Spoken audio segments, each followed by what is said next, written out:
Peggy 18.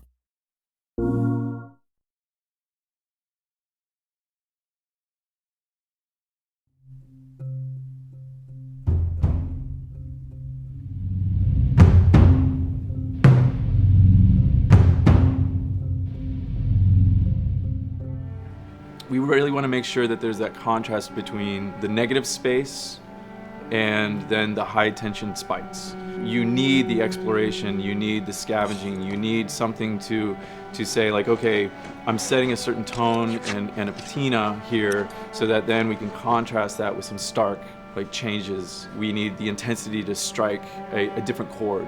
That only works if you have the negative space to play off of. We wanted you to be forced to make some choices in the world that showed how depleted the resources were. You know the drill. Look around, see if there's anything we can use.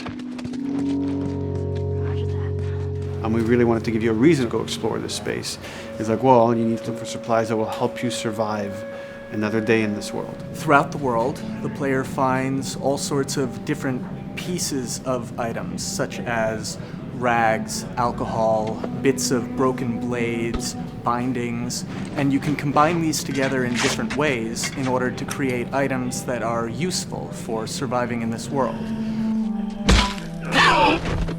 Some items in the recipes require the same combinations of things or the same types of resources. So you have to make this choice. Do I want to go offensive with it? Do I want to go defensive with it? I can find a bottle of alcohol and some rags, and I can create a Molotov cocktail from it. That's going to help me take out a couple guys if I use it appropriately.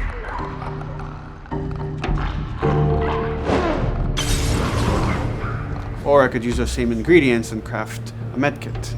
And that lets me kind of choose, do I want to play it more defensively and kind of have items that help me heal myself, or much more aggressively, I'm going to have items that help me kill and destroy in order to then progress and get out of this area.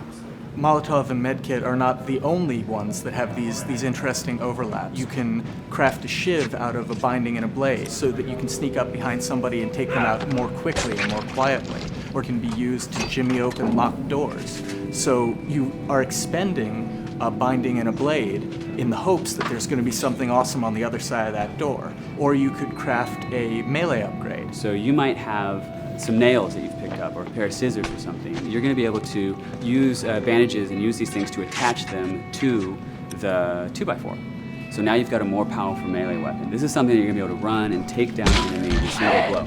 Alternatively, you can use those same type of nails to make a bomb. This is something you can place in the world, and they're going to be able to trigger it. Since resources are limited, you stealth past an encounter, you're not getting the stuff that was encountered. Not just the stuff off the guys that you would have taken down, but also in terms of what's in the environment for you to scavenge. So you have to balance that risk versus reward, but it's definitely all a part of the choice. And sometimes the world doesn't give you a choice. Sometimes the battle breaks out in a way you didn't expect, and you have to make decisions, like in the moment. So that's another reason why we did the whole crafting system live. We didn't want the player to have to scroll through a long list of different items. We wanted it to be the absolute minimum amount of button presses. The thing that I hate about any game's UI is when it pulls you out of the game for too long.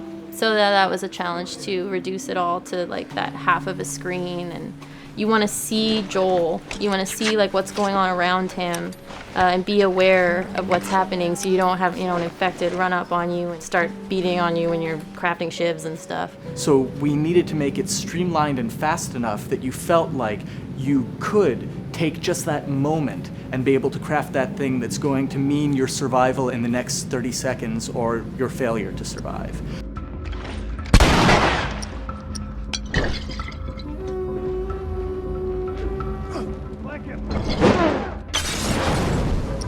The brutality of the encounters is allowing us to reach into the tone of the survival aspect of the game. When something comes up in their way, whether it's a human or infected, then Joel and Ellie, you hear them whisper to each other and you see their animations change. Everything, their whole demeanor reacts to the scenario in front of them. And that's the same feeling we want you to have when you're holding that joystick. It's just like, oh, okay, what do I have in my inventory? How many are there? Where are they at? Locate them and try to figure out, okay, what are we gonna do?